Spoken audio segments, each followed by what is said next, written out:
Hello សួស្តីបងប្អូនទាំងអស់គ្នាតើថ្ងៃនេះចូលមកមើលវីដេអូនេះហើយសូមកុំភ្លេចជួយ like និងជួយ share ទាំងអស់គ្នាផងណាហើយ comment ម្ដងម្នាក់មួយផងបើស្រឡាញ់ការ make up បែបហ្នឹងណានេះ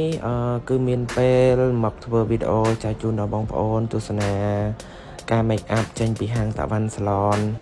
ពីព្រោះអីមួយរយៈនេះគឺអត់សូវមានពេលវេលាធ្វើវីដេអូឲ្យបងប្អូនទស្សនាទេព្រោះអីគឺរវល់ខ្លាំងមែនតែថ្ងៃនេះគឺ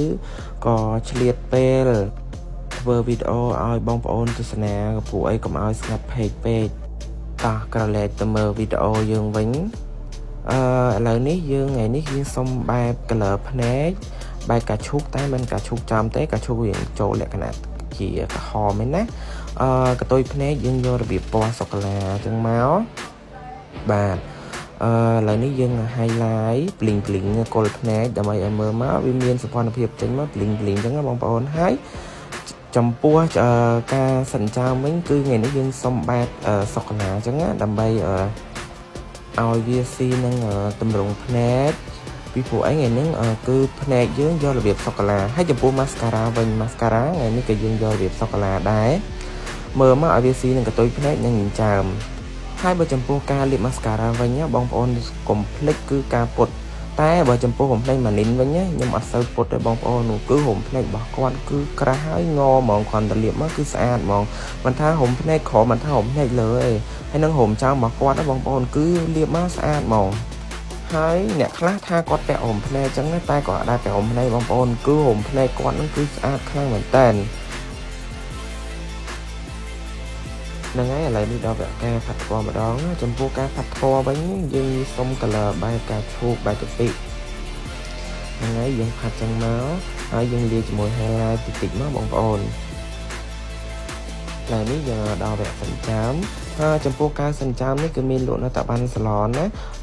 ចង់និយាយថាបើបងប្អូនស្រឡាញ់ color មួយណាបងប្អូនអាច screenshot ឆាតសួរបានណាខ្ញុំនឹងប្រាប់នៅក្នុង pageហើយនេះដល់វគ្គយើងដាក់ bling ភ្លឺនេះយើងយកបែបកាឈូកម្ដងយើងអត់យកពណ៌ទឹកប្រាក់យើង highlight កន្លែងហ្នឹងមកភ្លឺដើម្បីឲ្យឃើញមើលមានភាព bling ភ្លឺបែបកាឈូកចឹងណាបងប្អូនហើយឥឡូវនេះយើងចូលមកដល់វគ្គការលាបក្រែមម្ដងក្រែមយើងយករបៀបបែបពណ៌សាច់បែប slate ណាបងប្អូនហើយ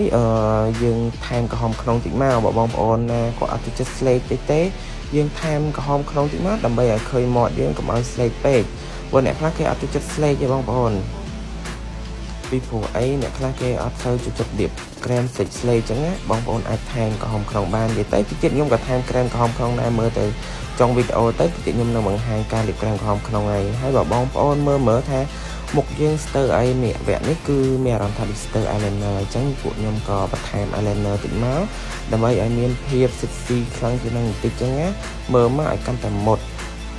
ថ្ងៃបងប្អូនមើលទៅស្ទើរកន្លែងណាថែមកន្លែងហ្នឹងទៅឥឡូវនេះដល់វគ្គចុងក្រោយគេហើយគឺការលាបក្រែមហ្នឹងហើយមានតែប៉ុណ្្នឹងទេបងប្អូនសង្ឃឹមថាស្រឡាញ់ការ make up បែបហ្នឹងណាជួបគ្នានៅវីដេអូក្រោយទៀតបាយបាយអរគុណ